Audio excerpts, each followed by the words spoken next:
अरे शरीर इकडे ठेवा ना इकडे डायरेक्ट केबिन मध्ये ठेवा. केबिन मध्ये ठेवा आणि बुकी घेऊन या इकडे. 2 करायचे ना.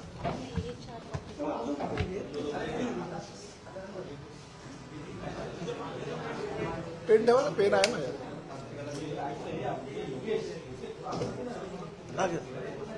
आहे ना खास आमच्या पेनला मी ठेवलं असतं. अरे ते बघा आपलीच बातमी दाखवतायत हे लोक. हो हो आजच्या पेपर झालं ना. उद्या गिरा नाही नाही अहो ही बातमी वेगळी आहे. कालपासून दिवस म्हणजे अच्छा अच्छा नाही इकडे नाही बरोबर एकच आहे.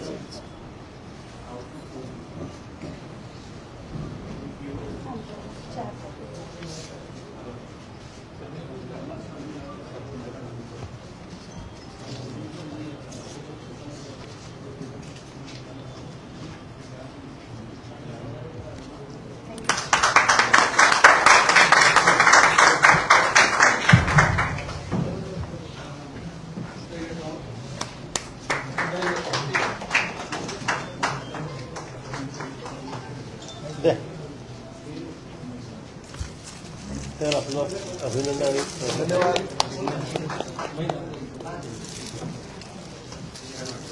हा कोणाचा आहे? होळकर साहेब. शेट्टी साहेबांनी पाठवलं.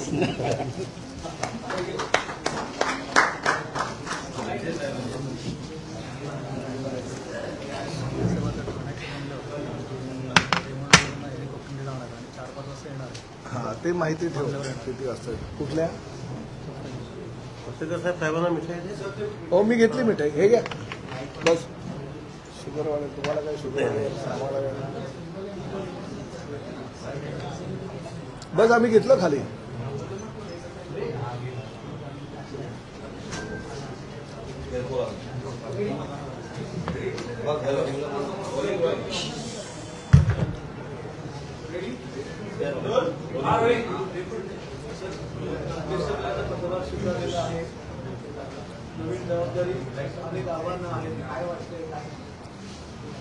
प्रामुख्यानं मी सर्वप्रथम माझ्या पक्षाचे प्रमुख आणि या राज्याचे उपमुख्यमंत्री एकनाथ शिंदे साहेबांचं मनापासून आभार व्यक्त करतो की त्यांनी मला सर्वप्रथम परिवहन मंत्रिपदाची जबाबदारी दिली आणि त्यानंतर राज्यामध्ये आलेल्या देवेंद्र फडणवीस सरकारच्या माध्यमातून आदरणीय मुख्यमंत्री श्री देवेंद्रजी फडणवीस, उपमुख्यमंत्री श्री एकनाथ शिंदेजी आणि उपमुख्यमंत्री श्री अजितदादा पवार यांच्या नेतृत्वाखालील ह्या सरकारनं मला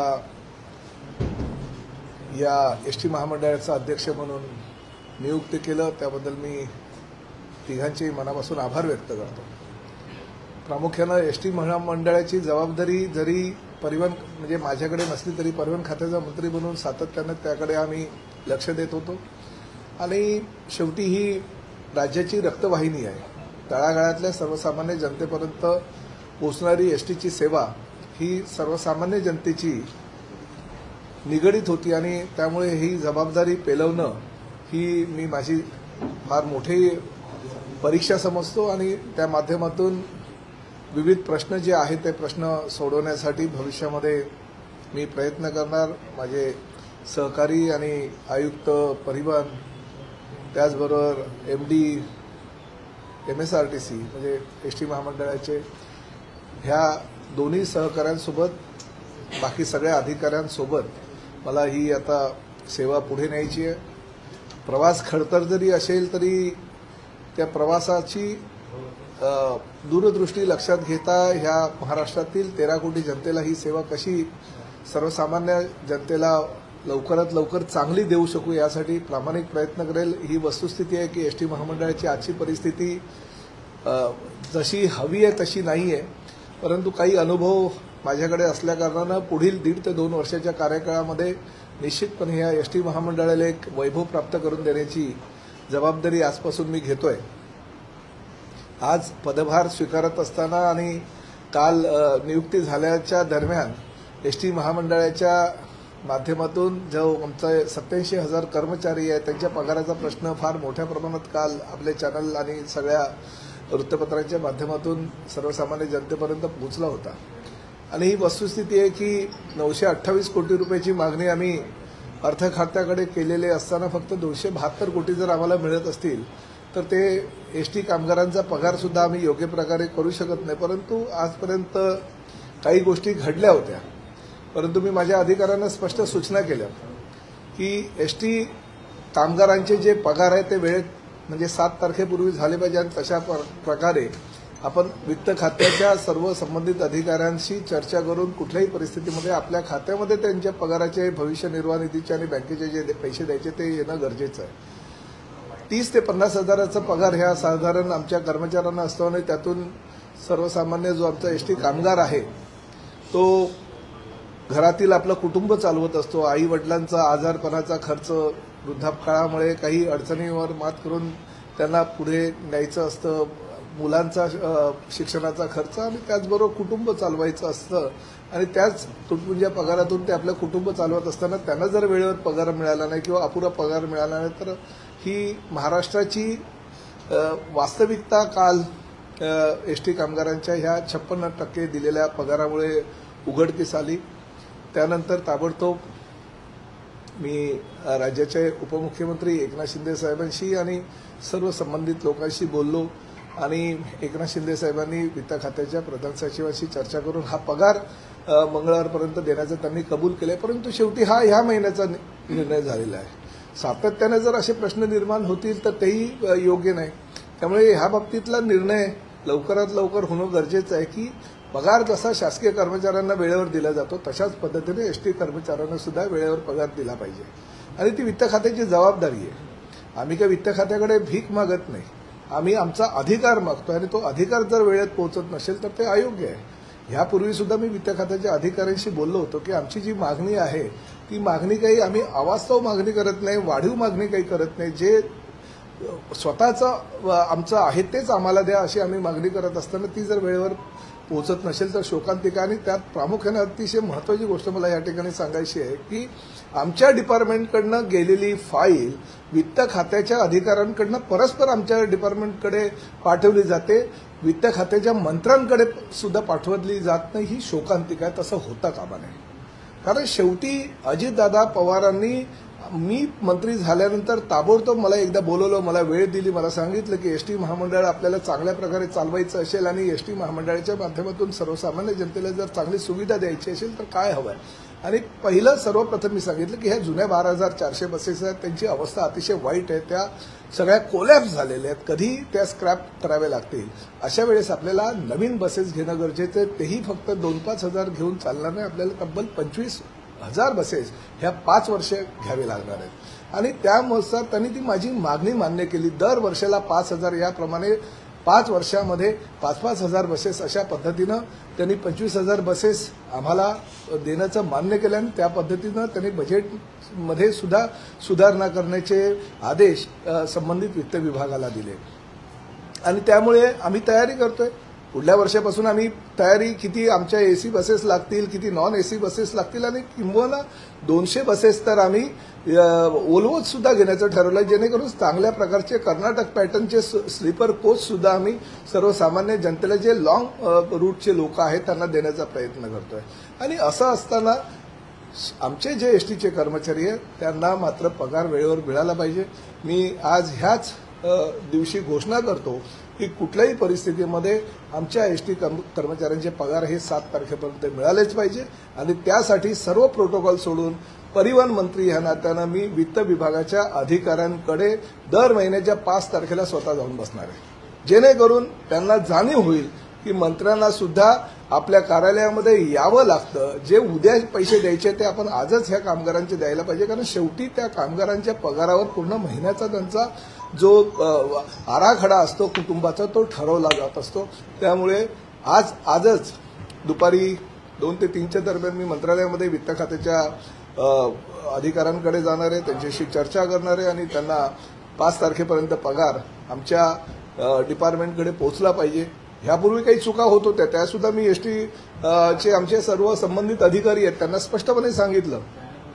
काही दिवसापूर्वी मला एसटीच्या आमच्या वरिष्ठ अधिकाऱ्यांनी सांगितलं की साहेब ठीक आहे आपण पगार पूर्ण देऊ, परंतु प्रॉव्हिडंट फंडाचे पैसे किंवा बँकेचे पैसे आहेत ते आपण जसे जसे एसटीमध्ये आपलं उत्पन्न होत राहील त्यानुसार आपण भरत जाऊ. बिलकुल चालणार नाही. आज मी अध्यक्ष म्हणून अधिकृतरित्या सही केली. उद्या जर प्रॉव्हिडंट फंडाचे पैसे असे आपण कुठल्याही कर्मचाऱ्यांचे जर वापरले तर तुम्हालाही जेलमध्ये जावं लागेल आणि अध्यक्ष म्हणून मलाही जेलमध्ये जावं लागेल. त्यामुळे प्रॉव्हिडंट फंडाचे पैसे कुठल्याही प्रकारे वापरायचे नाही असा निर्णय मी आणि भीमनवार साहेबांनी घेतला. कारण त्यावेळेस त्यांच्याकडे कुशेकर साहेब नसताना चार्ज होता आणि आम्ही दोघांनी मिळून हा निर्णय घेतलेला आहे की कुठल्याही परिस्थितीमध्ये जे प्रॉव्हिडंट फंडाचे पैसे ते वापरता येणार नाही. आणि ही गोष्ट सुद्धा ज्यावेळेस विधान परिषदेमध्ये काही लक्षवेधी किंवा काही प्रश्न आले त्यावेळेस आम्हाला चर्चेअंती कळलं. हे रोलिंग फिरवायचं काही गरज नाही. आपल्या हक्काचे पैसे जे शासनाकडनं आपण घेतोय आणि आपल्याला मिळणारे आहेत, आपण काही ऍडिशनल पैसे मागत नाही, ते मिळालेच पाहिजे वेळेवर. आणि आज सकाळी मी अजितदादा पवार यांचं वक्तव्य पुण्यामध्ये ऐकलं आणि वस्तुस्थिती त्यांनी सुद्धा सांगितलं की कुठलीही परिवहन सेवा ही सक्षम नसते राज्यातील, कुठल्याही राज्यातील. ती थोड्याफार प्रमाणामध्ये नुकसानीमध्येच असते, परंतु शेवटी कर्मचाऱ्यांचे पगार जे आहे ते वेळेवर देणं गरजेचं आहे. आणि दुसरं आम्ही पीपीपी तत्वावरचं मॉडेल जे बीओटी किंवा पीपीपी तत्वावरचं आहे ते सुद्धा आम्ही लवकरात लवकर त्याच्या निविदा जाहीर करू, जेणेकरून आमची एसटीची जी आर्थिक परिस्थिती आहे ती सुधारेल. जे एमडी आहेत आमचे परिवहन एसटी महामंडळाचे त्यांना मी स्पष्टपणे सूचना दिल्या आहेत की 22.75 पर्यंत काहीतरी आमचं उत्पन्न जे जाहिरातीचं येतं ते अतिशय अत्यल्प आहे, तोकडं आहे. तेच जाहिरातदार गेले 25 ते 20 वर्षापासून आहे आणि ते कधी पैसे देतात कधी देत नाही. किमान 100 कोटी रुपये उत्पन्न तरी ह्या वर्षापासून जाहिरातीच्या माध्यमातून एसटी महामंडळाला मिळालंच पाहिजे आणि त्याच्या सूचना केल्या आहेत. जुने जे ठेकेदार आहेत ज्यांनी ही एसटीची मालमत्ता आपली खासगी प्रॉपर्टी अशा पद्धतीनं त्याचा वापर करतायत त्याला आम्ही कुठेतरी लगाम लावणार आहोत, ब्रेक लावणार आहोत. त्याचबरोबर आमचे जेवढे काही जवळजवळ 170च्या आसपास डेपोमध्ये आमचे जे ऑइल आम्ही घेतो, डिझेल किंवा पेट्रोल घेतो, ते आमचे सगळे जे डेपोमध्ये असलेले पेट्रोल पंप आहेत ते पेट्रोल पंप रिलायन्स किंवा इंडियन ऑइल सारख्या मोठ्या ज्या संस्था आहेत त्या संस्थांना आपण हायटेक करण्यासाठी देतोय, जेणेकरून आम्हाला डिझेलही स्वस्त मिळेल आणि त्याचबरोबर त्यांचंही उत्पन्न वाढेल आणि त्या उत्पन्नातून आम्हाला काहीतरी मोबदला मिळेल. ते उत्पन्न सुद्धा आमचं 100 ते 150 कोटीच्या आसपास होईल. अशा प्रकारच्या सूचना मी दिलेल्या आहेत. त्याबाबत सुद्धा आमच्याकडे तर रिलायन्सचा अतिशय चांगला प्रपोजल आलेला आहे आणि इंडियन ऑइलचा पण प्रपोजल आलेला आहे. त्यामुळे जे डिझेल किंवा पेट्रोल पंप आमचे आहे ते सुद्धा ह्या कंपन्यांना देऊन त्यांच्या माध्यमातून उत्पन्न कसं वाढेल यासाठी आम्ही प्रयत्न करतोय.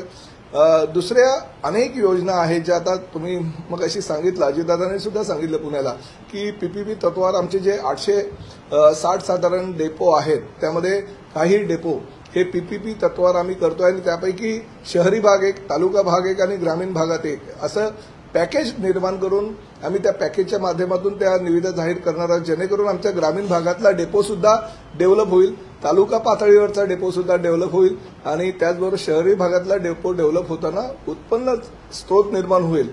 जर ते योग्य प्रकारे राबवली गेली ही योजना तर निश्चितपणे एसटी महामंडळाला राज्य सरकारच्या अर्थ खात्यापुढे हात पसरावे लागणार नाही अशी परिस्थिती काही वर्षामध्ये निर्माण होईल. फक्त जे आम्ही सूचना करतोय त्यानुसार योग्य प्रकारे लवकरात लवकर पाऊल आमच्या एसटी महामंडळाच्या अधिकाऱ्यांनी त्यावर निर्णय घेतला पाहिजे आणि लवकरात लवकर ती योजना पुढे केली पाहिजे. स्वारगेटची प्रकरण घडल्यानंतर महिलांवर ज्या पद्धतीनं अत्याचार झाले त्या घटनेची दखल एसटी महामंडळानं घेतलेली आहे. परिवहन मंत्री म्हणून मी घेतलेली आहे.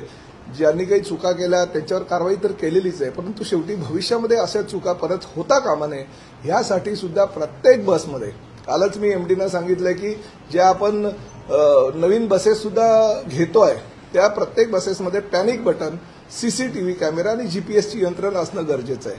आणि त्याचबरोबर ज्या जुन्या बसेस ज्या आहेत त्या आम्ही ईव्ही बसेस आहेत, म्हणजे इलेक्ट्रॉनिक बसेस ज्या 5150 आम्ही घेतलेल्या त्यातल्या फक्त 280 मिळालेल्या आहेत. त्या बसेसमध्ये सुद्धा सीसीटीव्ही, पॅनिक बटन आणि जीपीएस यंत्रणा लावायची आहे आणि येणाऱ्या ज्या बसेस आहेत त्यामध्ये त्या बसच्या मालकांनाच आम्हाला ही सीसीटीव्ही आणि जीपीएस यंत्रणा लावून दिली पाहिजे. जर त्यांनी नाही दिली तर आम्ही आमच्या खर्चानं करू, परंतु त्यांना जे काही पैसे द्यायचे त्यातनं ते कट करू, अशा प्रकारच्या सूचना मी त्यांना केलेल्या आहेत. त्यामुळे पुढल्या वर्षभरानंतर आमच्या ज्या बसेस राज्य एसटी महामंडळाच्या असतील त्या पूर्णपणे महिलांच्या दृष्टीनं सुरक्षित असतील. उत्पन्न वाढवण्याच्या दृष्टिकोनातून अजूनही काही आमच्याकडे योजना येत आहेत. त्या योजनेच्या माध्यमातून जे पार्सल्स असतात, गावाखेड्यातून पार्सल्स असतात, पण त्याचं उत्पन्न आमच्याकडे एवढ्या मोठ्या प्रमाणात नाही आहे. ते हायटेक करून पार्सलसाठी सुद्धा जागा नवीन येणाऱ्या बसेसमध्ये आम्ही चांगल्या प्रकारे ठेवू, जेणेकरून काही पार्सल जे पाठवायचे आहेत ते गावाखेड्यातून पार्सल मुंबईला, पुण्याला, अमरावती, नागपूर आणि शहरी भागामध्ये येतील आणि त्याच्या माध्यमातून एसटीचं उत्पन्न कसं वाढेल याचाही आम्ही विचार करतोय. आणि तशा पद्धतीनं एसटी महामंडळाचं उत्पन्न अधिक कसं वाढेल त्यासाठी आम्ही सगळे मिळून प्रयत्न करणार आहोत. ही वस्तुस्थिती आहे की प्रताप सरनाईक काही एकटे हे करू शकणार नाही, परंतु ह्या सगळ्या सहकाऱ्यांची जर आणि अधिकाऱ्यांची मनापासून तयारी असेल आणि त्यांनी जर सहकार्य केलं तर एसटी महामंडळ आम्ही अतिशय भविष्यामध्ये सक्षम करू. परंतु एक गोष्ट मात्र नक्की, सर्वसामान्य राज्यातील प्रवाशांना सुविधा देत असताना माझ्या एसटी कामगारांना विश्वासात घेऊन त्यांना सोबत घेऊनच प्रताप सरनाईक पुढला कार्यभार करेल, जेणेकरून आधी जो 8-8, 9-9, 10-10 तास घाम घालणारा माझा कर्मचारी आहे त्यांना आधी मी सुविधा देणार. त्यांना जे पिण्याला योग्य थंड पाणी देणार, आंघोळीला रात्री जर विश्रांती ते करत असतील तर गरम पाणी देणार, त्यांना झोपण्याची व्यवस्था अद्ययावत करणं. जसं मी ठाण्याच्या खोपट एसटी स्टँडमध्ये आमचे उपमुख्यमंत्री एकनाथ शिंदे यांच्या वाढदिवसानिमित्तानं त्याचं उद्घाटन केलं. अशा प्रकारच्या सुविधा, जसं खोपटची सुविधा आहे, आम्ही मुंबईला सुद्धा तशी सुविधा उपलब्ध करून दिलेली आहे, तशाच प्रकारची सुविधा राज्यातील सगळ्या बस डेपोमध्ये आम्ही करतोय. आणि जर हे एसटी महामंडळाच्या जागांचं योग्य प्रकारे आम्ही नियोजन केलं तर निश्चितपणे बस डेपो न राहता तो बस पोर्ट होईल आणि त्या बस पोर्टच्या माध्यमातून आम्ही सर्वसामान्य प्रवाशांना सुविधा देऊ आणि त्याचबरोबर आमच्या एसटी कर्मचारी आहेत त्यांना सुद्धा जास्तीत जास्त प्राधान्य देऊ.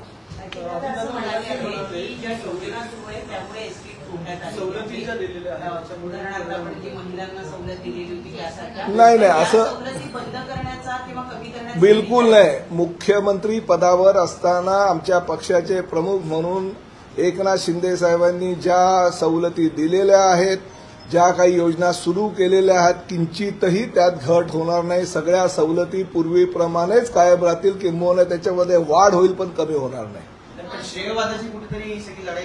बिलकुल काही श्रेयवादाची लढाई नाही, ह्या काही श्रेयवादाची लढाई नाहीये. आणि अजितदादांचं पूर्ण समर्थन एसटी महामंडळाला आहे. त्यांनी स्पष्टपणे वेळोवेळी आपली भूमिका सांगितलेली आहे की कुठलंही एसटी महामंडळ हे काही फायद्यामध्येच नसतं. ज्यांना म्हणजे पूर्ण सगळ्या राज्यांमध्ये ज्या राज्याची लोकसंख्या म्हणजे कर्नाटक, गुजरात राज्याची लोकसंख्या 6-6.5 कोटी असताना ते त्यांचं परिवहन हे काही प्रॉफिटमध्ये नाहीये.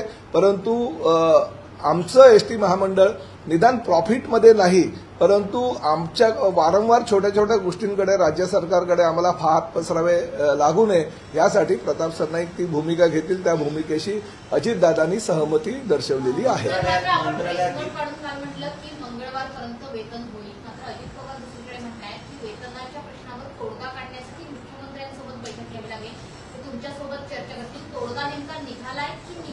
नाही ते द्यावेच लागणार पैसे. ते काही असे त्याच्यासाठी तोडगा म्हणजे नवीन काही ज्या योजना आहेत त्या चालू करण्यासंदर्भात तोडगा. ह्या पगारावर मी त्यांची मुलाखत पूर्ण बघितली.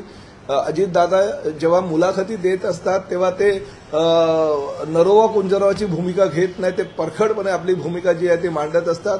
त्यांची 15 ते 17 मिनिटं चाललेली मी प्रेस जी पुण्याहून होती ती मी पूर्णपणे ऐकलेली आहे. ते असं काहीही म्हणाले नाही, परंतु काही गोष्टींसाठी जर गरज असेल तर परिवहन मंत्र्यांशी चर्चा करू आणि मुख्यमंत्री आणि उपमुख्यमंत्री समेत आम्ही चर्चा करून योग्य तो तोडगा काढू असं सांगितलेलं आहे. आणि प्रामुख्यानं राज्याचे मुख्यमंत्री सुद्धा म्हणजे देवेंद्र फडणवीस साहेबांनी सुद्धा मला स्पष्टपणे सांगितलं, म्हणजे ते तर ह्या भाषेमध्ये त्यांनी मला सांगितलं की प्रताप सरनाईक तुम्हीच या एसटीला चांगल्या प्रकारे पुढे नेऊ शकता अशी माझी भावना आहे, ह्या भाषेमध्ये त्यांनी मला सांगितलं. त्यामुळे माझी जबाबदारी आता वाढलेली आहे. शेवटी मुख्यमंत्री म्हणून देवेंद्र फडणवीस, वित्तमंत्री म्हणून अजितदादा पवार आणि आमच्या पक्षाचे प्रमुख म्हणून नेहमी सातत्यानं माझ्यासोबत राहणारे एकनाथ शिंदे साहेबांनी ही जबाबदारी माझ्यावर दिलेली आहे. त्यामुळे माझ्यावर ही फार मोठी जबाबदारी आहे आणि मी तुम्हाला ठामपणे या ठिकाणी सांगतो, एक पॉलिटिशियन किंवा मंत्री म्हणून नाही तर ही जबाबदारी आहे. 2 वर्षामध्ये ह्या एसटी महामंडळाला कॉर्पोरेट लुक देण्याचा प्रामाणिक प्रयत्न मी करेल, परंतु कॉर्पोरेट लुक देत असताना सर्वसामान्य प्रवाशांना सुविधा कशा मिळतील, म्हणजे कधी एसटीचं छप्पर उडालं आहे, तर कधी एसी 10 वेळा बंद पडलेली आहे, कधी एका ठिकाणी म्हणजे विद्यार्थिनींच्या परीक्षांना त्यांना वेळेवर त्यांना पोचता येत नाही, त्यामुळे परीक्षा गेलेली आहे, त्यांचं वर्ष वाया गेलेलं, अशी परिस्थिती काही महिन्यानंतर एसटी महामंडळाच्या आमच्या एसटी सेवेच्या माध्यमातून होणार नाही, याची दक्षता प्रताप सरनाईक घेईल.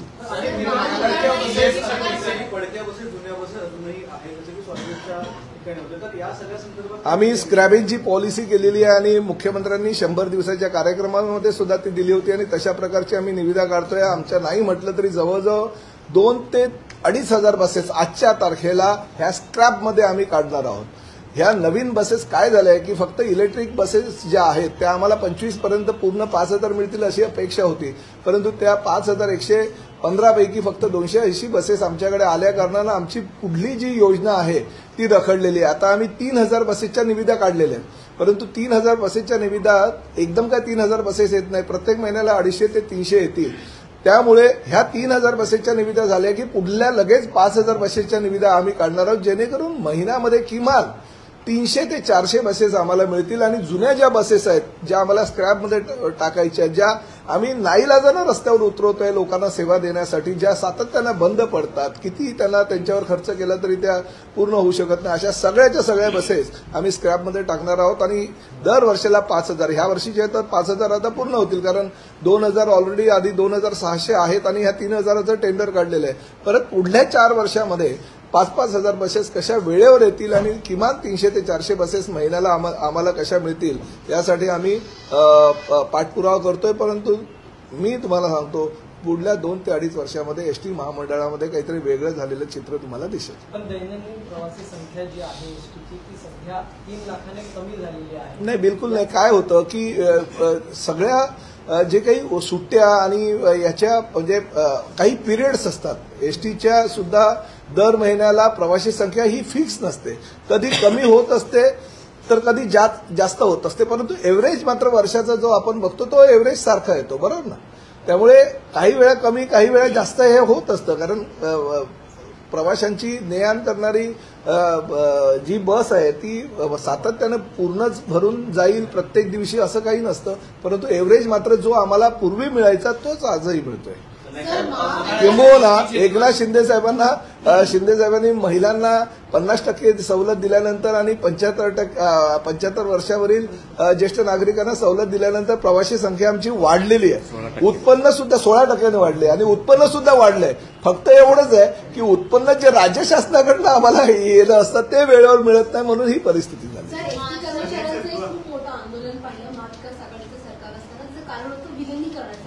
तेव्हा पगारवाढ देखील करण्यात आली. आता तुम्ही अध्यक्षपदाची भूमिका घेतली आहे, परिवहन मंत्री आहेत, त्या संदर्भात हे आंदोलन पुन्हा उद्भवणार नाही यासाठी काही तुम्ही काळजी? नाही, 100% मला बघा, म्हणजे काही ज्या कामगार संघटना आहेत त्या माझ्याशी भेटल्या, म्हणजे आनंदराव अडसूळ आजच मी त्यांना या ठिकाणी बोलवले, त्यांच्याशी चर्चा करणार आहे. काही किरण पावसकरांची संघटना आहे, काही अन्य आपल्या आमदार सदाभाऊ खोतांची संघटना आहे, आपले दुसरे आमदार ते गोपीचंद पडळकर त्यांची संघटना आहे. सगळ्यांशी माझी चर्चा झालेली आहे आणि त्या एसटी कर्मचारी संघाची जी बँक आहे त्याचे गुणवर्ते सदावर्ते यांच्याशी माझी चर्चा झालेली आहे. या सगळ्या कामगार संघटनेच्या राजकीय पक्षांच्या नेत्यांना, त्यांच्या सगळ्या वरिष्ठांना विश्वासात घेऊन आम्हाला हा गाडा हाकायचा आहे. त्यामुळे मला असं वाटतं आणि शेवटी मला असं वाटतं हे पुढे आम्ही योग्य प्रकारे नेऊ. आणि शेवटी कामगार आहे, जर आपण सरकारी कर्मचाऱ्यांना 5वा झाला की 6वा झाला की 7वा झाला की 8वा देतो, तर आमच्या एसटी कर्मचाऱ्यांनी काय केलेलं आहे,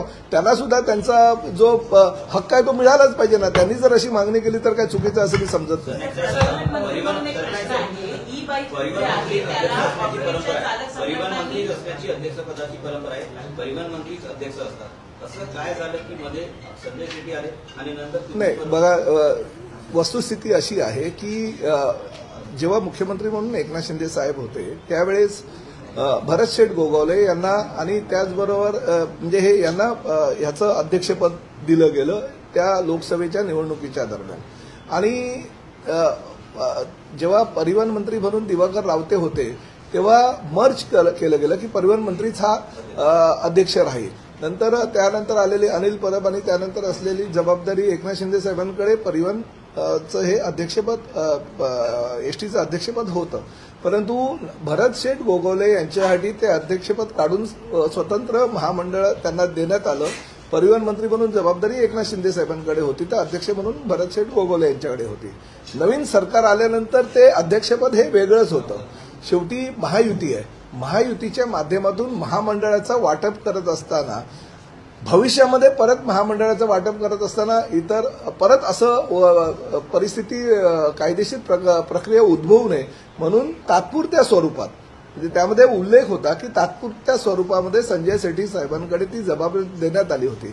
परंतु नंतर मी त्यांना पत्र देऊन असं सांगितलं की ज्या वेळेस, कारण शेवटी भरपूर काही प्रसंग आजही माझ्या अंदाजानं 30 ते 32 फाईल ज्या आहेत त्या आमच्या पेंडिंग आहेत 3 ते 4 महिन्यापासून. त्यामुळे मी स्पष्टपणे असं सांगितलं की महायुतीचं महामंडळाचं जेव्हा वाटप करण्यात येईल आणि महामंडळाच्या वाटपामध्ये परिवहन हे एसटी महामंडळाचं अध्यक्षपद किंवा सिडकोचं अध्यक्षपद हे वेगवेगळ्या तिन्ही पक्षाला विभागून देण्यात येईल. ते ज्या पक्षाला देण्यात येईल त्यावेळेस मी स्वतः एसटी महामंडळाच्या अध्यक्षपदाचा राजीनामा देईल आणि आमच्या युतीच्या सूत्रानुसार जर कुणाची नियुक्ती त्या ठिकाणी करायची असेल तर नियुक्ती करा. परंतु जोपर्यंत हे महामंडळाचं आपलं निश्चित धोरण होत नाही महायुतीचं तोपर्यंत ही जबाबदारी माझ्यावर द्या जेणेकरून एसटी महामंडळाचा कार्यभार योग्य प्रकारे आम्ही हाकू शकेल. आणि माझी जी भूमिका आहे ती मुख्यमंत्री देवेंद्र फडणवीस यांना पटली आणि त्यांनी त्याचं स्वतःच्या स्वाक्षरीनं मला हे अध्यक्षपद दिलं. पगारासाठी वापरले जायचे आगामी प्रकारचा स्कॅम वाटत नाही का? नाही, वस्तुस्थिती आहे म्हणजे फार असं होताच कामा नये. स्कॅम असं मी म्हणणार नाही. शेवटी आमच्या अधिकाऱ्यांनी नाईलाजास्तव घेतलेली ती भूमिका आहे. म्हणजे काही पीएफचे पैसे काय आमच्या अधिकाऱ्यांनी उडवले नाही किंवा इतरत्र वापरले नाही, बँकेचे पैसे उडवले नाही किंवा इतरत्र वापरले नाही. फक्त आज जे भरायचे पैसे होते त्यांनी ते नंतर भरलेले आहेत. परंतु शेवटी आजचे पैसे आजच भरायला हवे या मताचा मी आहे आणि भीमनवाड सुद्धा आमचे कुलसेकर राज्यावर असताना त्या मताशी होते. कुठल्याही परिस्थितीमध्ये आम्ही ह्या जबाबदारी ह्या खात्याची आमच्याकडे असताना पीएफचे पैसे किंवा बँकेचे पैसे इतर कुठल्याही ठिकाणी आम्ही वापरू देणार नाही. आणि त्यासाठी आमचे जे पैसे आहेत ते वित्त खात्याने वेळेवर द्यायला पाहिजे आणि ती भूमिका मी घेतलेली असल्या कारणानं आजच दुपारी मी प्रोटोकॉल बाजूला सारून आजच वित्त खात्याच्या अधिकाऱ्यांच्या कॅबिनमध्ये स्वतः जाऊन त्यांना मी सांगणार आहे की हे पैसे जे आहेत ते 5 तारखेच्या आत आम्हाला मिळायला हवे आणि नाही मिळाले तर मला मंत्री आहे हे बाजूला सोडून एसटी महामंडळाचा अध्यक्ष या नात्याने मी त्या वित्त खात्याच्या अधिकाऱ्यांकडे जाईल. एसटी राज्यभरातल्या ज्या ऑटोरिक्षा संघटना आहेत त्या संघटनांनी 18 तारखेला एकत्रित येऊन आंदोलन करण्याचा निर्णय घेतलाय. ई बाईकचा जो परिवहन मंत्री म्हणून आपण निर्णय घेतलाय त्या निर्णयाला त्यांचा सगळ्यांचा विरोध आहे. शेवटी काय बघा, सगळ्या राज्यांमध्ये ह्या ई बाईकची संकल्पना आहे. आपल्या शेजारील सर्व राज्यांमध्ये गोव्यामध्ये वगैरे सुद्धा चालू आहे. शेवटी तुम्ही रिक्षा संघटनांनी किंवा टॅक्सी संघटनांनी हाही विचार करायला पाहिजे. एकतर जवळचं भाडं असेल तर तुमचंच नुकसान होतं म्हणून तुम्ही नाकारता. आम्ही बोलतो ठीक आहे, बिचारे रिक्षावाले किंवा टॅक्सीवाले एक तास लाईनमध्ये रिक्षा किंवा टॅक्सी लावतात. त्यांना भाडं मिळालं की 1-1.5 किलोमीटरचं अंतर असलेल्या ठिकाणी जर त्यांना जावं लागलं प्रवाशांना घेऊन तर त्यांचं नुकसान असतं, त्यांची मेहनत वाया जात असते. परंतु एक हा विचार त्यांनी करायला हवा की आम्ही फक्त 15 किलोमीटरची परवानगी दिलेली आहे ई बाईकला आणि ई बाईक तरी किती येणार आहे हे तुम्हालाही माहिती आहे. त्यामुळे मला असं वाटतं की सिंगल पॅसेंजर हा जर त्याला 30 ते 40 रुपयामध्ये म्हणजे 3 रिक्षामध्ये बसल्यानंतर तिघांचं प्रवासी भाडं त्या एका सिंगल पॅसेंजरला भरवावं लागतं, किंवा टॅक्सी किंवा ओला उबेरमध्ये बसल्यानंतर त्याला 4 प्रवाशांचं भाडं भरावं लागतं. त्यामुळे त्याचा विचार करणं गरजेचं आहे. जर रिक्षा हा प्रवासी हा आमचा सगळ्या रिक्षा किंवा टॅक्सी चालकांचा जो असतो तो देव असतो, कारण त्या प्रवाशांच्या माध्यमातून त्यांची रोजीरोटी चाललेली असते. त्या सिंगल प्रवाशांचा सुद्धा विचार करणं गरजेचं आहे. 2 प्रवासी असतील तर ते कशाला ते ई बाईकवर बसतील, ते रिक्षात किंवा टॅक्सीतच बसून प्रवास करतील. त्यामुळे सिंगल प्रवाशाचा विचार करून त्यांनी आपली भूमिका ही सोडावी अशी विनंती मी त्यांना करणार आहे. त्याचबरोबर दुसरी महत्वाची गोष्ट की शेवटी एसटी महामंडळाचा अध्यक्ष आणि परिवहन खात्याचा मंत्री म्हणून मी स्वर्गीय धर्मवीर आनंद दिघे साहेबांच्या नावानं रिक्षा टॅक्सी महामंडळाचा सुद्धा मी अध्यक्ष आहे, आणि त्यामध्ये आमच्या 50 कोटीची तरतूद केलेली आहे. जे काही रिक्षावाले आहेत, जे काही टॅक्सीवाले आहेत, त्यांची जी मुलं आहेत 18 वर्षावरील, त्यांना आम्ही हे परवाने तर देणारच आहोत मोफत, आणि त्याचबरोबर 10,000चं अनुदान सुद्धा आम्ही देणार आहोत, जेणेकरून 10,000चं अनुदान आणि उर्वरित रक्कम ही सरळ ते बँकेतून कर्ज म्हणून घेऊ शकतील. म्हणजे 1 रुपया सुद्धा खिशातून न खर्च करता त्यांना स्वतःची ई बाईक त्यांच्या दारात येईल. म्हणजे एका बाजूला वडिलांचं जे आहे ते टॅक्सी किंवा रिक्षाचं उत्पन्न चालू राहील, आणि दुसऱ्या बाजूला आपल्या मुलींचं हे ई बाईकचं उत्पन्न चालू राहील. आणि आम्ही गॅरंटी देतो, किमान एक विद्यार्थी असू द्या 18 वर्षावरील किंवा तरुणी असू द्या, किमान 25,000 तरी त्याला महिन्याला मिळाले पाहिजे अशी गॅरंटी सुद्धा आम्ही घ्यायला तयार आहोत. त्यामुळे अशी योजना इतर कुठल्याही राज्यामध्ये नाहीये. प्रताप सरनाईकनी ती फक्त महाराष्ट्रामध्ये आणलेली, त्या योजनेचा लाभ आमच्या सगळ्या रिक्षा टॅक्सी युनियनने घेणं गरजेचं आहे.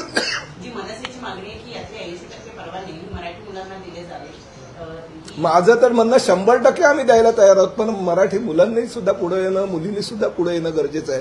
तुम्ही पाश्चात्य देशामध्ये जर बघितलं, करोडपती मुलं, आई वडिलांची मुलं मुली ही 4-4 तास नोकरी करून आपलं शिक्षण पूर्ण करत असतात, आपला जो राहण्याचा खर्च वगैरे पूर्ण करत असतात, आणि आपल्या महाराष्ट्रातल्या मुलामुलींना मात्र आपण ई बाईक चालवली तर का म्हणजे आपल्याला लाज वाटेल, आपण ई बाईक चालवून ते त्यातनं उत्पन्न मिळवतं वगैरे, अशी लाज शरम करायची गरज नाही. आज प्रताप सरनाईक सुद्धा रिक्षा 8-8, 9-9 वर्षे रिक्षा चालवलेला प्रताप सरनाईक राज्याचा जर परिवहन मंत्री होऊ शकतो, रिक्षा चालवणारे एकनाथ शिंदे जर राज्याचे मुख्यमंत्री होऊ शकतात, तुम्ही लाजा कशाला बाळगता? आम्ही सुद्धा डोंबिवली स्टेशनच्या बाहेर आमलेट पाव आणि वडापाव विकून आमचा उदरनिर्वाह केला, त्यामुळे आम्हाला कसली लाज आहे? त्यामुळे मराठी तरुणांनी हा विचार न करता भविष्याचा विचार करायचा की मला आतापासून जर मेहनत करायची सवय लागली, व्यवसायामध्ये जर मी पुढे जाऊ शकलो तर भविष्यामध्ये मला त्याचा फायदा होऊ शकेल.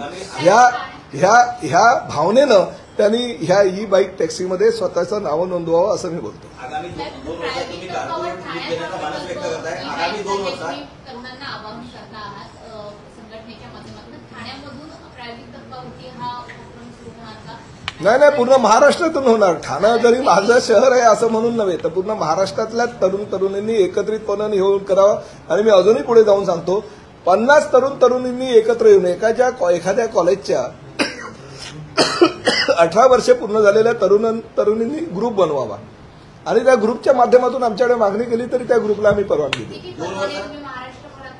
देऊ. जेवढे ते येतील ते, पण शेवटी ई बाईक आहे. ई बाईक किती मिळतील त्यावर ते डिपेंड आहे. तुम्ही कार्पोरेट लूक देण्याचा प्रयत्न करताय किंवा तसा मानस व्यक्त केलाय. बरेचसे टोगावलेंनी हवाई सुंदरी नावाची संकल्पना आणलेली होती, ती अस्तित्वात आलेली नाही असं दिसतंय. म्हणजे या अनुषंगाने काही हालचाल होती? हवाई सुंदरींनी आमच्या बसमधून प्रवास करावा अशा प्रकारची बस एसटी महामंडळ करायचा माझा प्रयत्न आहे. सर, पीएफच्या संदर्भात प्रश्न होता. आता सध्या जे कर्मचारी आहेत ते सध्या आपला पीएफ काढू शकतात का? 100% काढू शकतात. एकही कर्मचाऱ्यांची पीएफ आणि ह्या महिन्यापासून एकही कर्मचाऱ्यांच्या बँकेचं कर्ज हे त्यांना लग्नसराई असते, त्यांना विद्यार्थ्यांना त्यांच्या घरातील मुलांना शिक्षणासाठी परदेशामध्ये किंवा बाहेरगावी पाठवायचं असतं, त्यासाठी ते कर्ज काढत असतात. त्यामुळे कर्ज त्यांनी काढावं, त्यांचे पूर्णपणे बँकेचे जे काही इन्स्टॉलमेंट वगैरे आहे ते पण पूर्णपणे भरले जातील. आणि दुसरं महत्वाचं म्हणजे तुम्ही जसं म्हणालात की पीएफचे पैसे कधीच इतर ठिकाणी वळवले नव्हते. फक्त ते 7 तारखेच्या 8 तारखेच्या ऐवजी ते 20 किंवा 22 तारखेला भरले गेले होते. परंतु आम्ही सूचना केल्या आहेत, मी आणि भीमनवर साहेबांनी, की ते सुद्धा तुम्ही नाही, राज्य शासनाकडनं तुम्हाला आल्या तुम्ही ते पीएफचे पैसे आणि बँकेचे पैसे भरूनच उर्वरित पैशातून इतर गोष्टी कराव्यात. त्यांचं स्क्रॅपमध्ये त्या गेल्या पाहिजे यासाठी तुम्ही एसटी आगार असेल किंवा रस्त्याच्या बाजूला अनेक स्क्रॅपच्या गाड्या किंवा ब्रिजच्या खाली पाहायला मिळतात. आतापर्यंत कारवाई कुठपर्यंत झाली, किती? नाही, आम्ही त्याचं धोरणच निश्चित केलेलं आहे. ह्या महिना 2 महिन्यामध्ये सगळ्या स्क्रॅपमध्ये जाणारच. आम्ही त्याचं टेंडर काढतोय. एक टेंडर काढलं गेलं होतं तेही तुम्हाला सांगतो, परंतु त्यामध्ये फार कमी गाड्या होत्या. तर सारखं टेंडर काढण्यापेक्षा मीच सूचना केलेल्या आहेत की ह्या ज्या आमच्या 1,500-2 हजार बसेस आहेत त्या सगळ्या एकत्रितपणे ते स्क्रॅपचं टेंडर काढावं, त्याने जेणेकरून त्या स्क्रॅपच्या टेंडरच्या माध्यमातून सुद्धा एसटी महामंडळाचं उत्पन्न वाढेल. एक राजकीय प्रश्न आहे. आज कुठे राजकीय? विजय वडेट्टीवार यांचं एक धक्कादायक विधान आलेलं आहे. ते म्हणतात की संपूर्ण मंगेशकर कुटुंबीय ही लुटारूंची टोळी आहे. नाही, विजय वडेट्टीवारांचं मी खरोखर म्हणजे मला ते ह्या राज्याचे विरोधी पक्षनेते होते. आज गाणं कोकळीया, लता मंगेशकर, आशाताई भोसले, मीनाताई, उषाताई किंवा हृदयनाथ मंगेशकर ही 5 भावंड म्हणजे ही राज्याची नव्हे, ही देशाची, जगाची संपत्ती आहे. आणि अशा संपत्तीवर एखाद्या दीनानाथ मंगेशकर हॉस्पिटलमध्ये काही घटना घडली म्हणून ह्यांची तुलना अशा प्रकारे करणं अयोग्य आहे. मी विजय वडेट्टीवारांचा निषेध करतो की त्यांनी अशा त्यांच्या डोक्यातून किंवा त्यांच्या तोंडातून अशा गोष्टी येतात तरी कशा. हे गाणं कोकळीला लता मंगेशकर आणि मंगेशकर कुटुंब हे महाराष्ट्राचं वैभव आहे, ह्या मुंबईचं वैभव आहे. आणि ह्याच मंगेशकर कुटुंबियांचं कितीतरी देणी आपल्याला द्यायची असं समजायला हरकत नाही. एखादी जर जागा दिली आणि तिथल्या डॉक्टरांनी काही बेफिकिरी केली म्हणून मंगेशकर कुटुंबियांना दोषी धरणं कधीही अयोग्य आहे. मी विजय वडेट्टीवारांना सांगतो की त्यांनी ह्या महाराष्ट्राची, ह्या देशाची माफी मागायला. एसटी कामगार नेत्यांची, एसटी कर्मचाऱ्यांचे पगार न होण्यामागं मंत्रालयात बसलेला एक खालीचा सूत्राचार्य अधिकारी आहे, त्याच्यामुळे पगार रखडतात असा आरोप केला होता श्रीरंग बर्गे यांनी. तो शुक्राचार्य कोण आहे, शनिदेव कोण आहे, बृहस्पती कोण आहे याची माहिती जर मला त्यांनी दिली तर मी निश्चितपणे त्याच्यावर कारवाई करेन. तुम्ही म्हणालात की सवलती कमी होणार नाहीत एसटीतल्या, तर त्या वाढवून मात्र आर्थिक कसरत कशी पूर्ण करणार आहात? कारण अजित पवार बोलताना हे म्हणाले की सवलतींमुळे खूप मोठा ताण. नाही, मी तेच सांगितलं ना, उत्पन्न वाढलं की सवलती वाढणार. उत्पन्न आधी वाढायला हवं. मी तुम्हाला काय सांगितलं, 22.75 जे आमचं उत्पन्न फक्त ते पण कधी कधी मिळतं जे जाहिरातीत आहे ते 100 कोटी. मला तर आता प्रस्ताव आलेला, आजच मी यायला सांगितलंय. म्हणजे आमचे सुलभ शौचालय जे आहेत ज्याची अवस्था अतिशय भीषण आहे, अतिशय दारुण आहे पूर्ण राज्यातली. मला तर असं एक प्रपोजल आलं की साहेब तुमची साफसफाई आम्ही करतो, आम्हाला फक्त सुलभ शौचालयाच्या ऐवजी ते द्या. आम्ही महिन्याला एसटी महामंडळाला 25 लाख रुपये द्यायला तयार आहोत. दुसरं हेही मी कुसेकरांना आणि भीमनवर साहेब असताना त्यांना सांगितलंय की ठीक आहे एसटी महामंडळ आर्थिक तोट्यात आहे म्हणून स्वच्छतेची कुठेही तुम्ही ही जी कसूर करू नका. स्वच्छतेसाठी निविदा जरी काढायला लागल्या तरी निविदा काढा आणि स्वच्छता सुद्धा एसटीची डेपोची प्रत्येक ठिकाणी होणं गरजेचं आहे. प्रसाधनगृहाची तर स्वच्छता अतिशय चांगल्या प्रकारे करायची आहे. आणि मी पुढल्या महिन्यापासून म्हणजे बाकी काही नाही, एसटी महामंडळाच्या प्रत्येक डेपोला भेट देत असताना मी एक स्वतंत्र धोरण आता जाहीर करणार आहे की मी फक्त आणि फक्त प्रत्येक डेपोमध्ये जाऊन प्रसाधनगृह व्यवस्थित आहे की नाही याची स्वच्छतेची पाहणी करण्यासाठी मी एक दौरा आयोजित करणार आहे. आज गणेश नाईक साहेब जनता दरबार घेतात ठाण्यामध्ये आणि ठाण्याच्या महापौरपदी त्यांनी सुद्धा दावा केला, भाजपने दावा केला. बघा, नाईक असू द्या किंवा सरनाईक, प्रत्येकाला दरबार घेण्याचा अधिकार आहे. राज्याचे आम्ही मंत्री आहोत आणि मंत्री असताना महायुतीच्या सरकारच्या माध्यमातून सर्वसामान्य जनतेचे प्रश्न सोडवण्यासाठी आम्ही कटिबद्ध आहोत. भारतीय जनता पक्ष असू द्या, राष्ट्रवादी काँग्रेस असू द्या, शिवसेना असू द्या, आम्ही सगळ्या मंत्र्यांचं, प्रत्येक जिल्ह्याच्या पालकमंत्र्यांनी तर जनता दरबार किंवा लोकदरबार घ्यावा, परंतु इतर मंत्र्यांनी सुद्धा सर्वसामान्य जनतेचे प्रश्न सोडवण्यासाठी दरबाराचं आयोजन करावं अशा सूचना माननीय मुख्यमंत्री आणि आमच्या दोन्ही उपमुख्यमंत्र्यांनी दिलेल्या आहेत. त्यामुळे नाईक साहेबांचं मी स्वागत करतो. हो, महापौर पदावर जरी दावा केला तरी महापौर पदावर दावा करत असताना संख्याबळ तेवढं लागतं. तेवढं संख्याबळ असेल तरच महापौर पद मिळतं. आणि ठाणे जिल्हा हा शिवसेनेचा बालेकिल्ला आहे. गेल्या अनेक वर्षापासूनचा जो शिवसेनेचा भगवा आहे त्या अद्यापपर्यंत कोणी किती प्रयत्न केले तरी उतरू शकलेले नाही.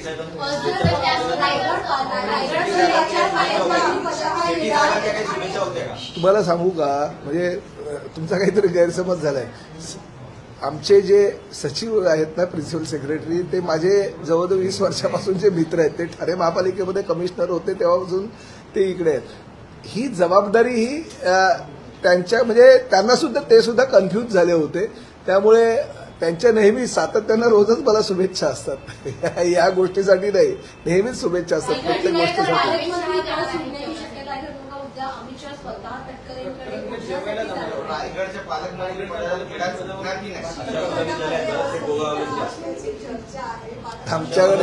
आमच्याकडे कुठल्याही प्रकारची अस्वस्थ नाही. एखाद्या जेवणाचं मी ज्यावेळेस अमित भाईंचा कार्यक्रम झाला त्याच वेळेस मी आमची कॅबिनेट बैठक होती आणि मीच म्हणालो की आता इलेक्ट्रॉनिक मीडियाला मस्तपैकी मसाला मिळालाय की अमित भाई शहा हे तटकरे साहेबांच्या घरी जेवायला जाणार, म्हटल्यानंतर पालकमंत्री पदाचा तिढा सुटणार, ह्या बातम्या छापणार आणि नंतर मग 2 दिवस त्या चालू राहणार आणि तिसऱ्या दिवशी असं येणार की अमित भाई शहा येऊन सुद्धा तिढा सुटलेला नाही, परत तिढा तसाच. आपल्या गाड्यांमध्ये 2018 साली साहेबांनी असा निर्णय घेतला की सगळ्या गाड्यांना जीपीएस लावणार.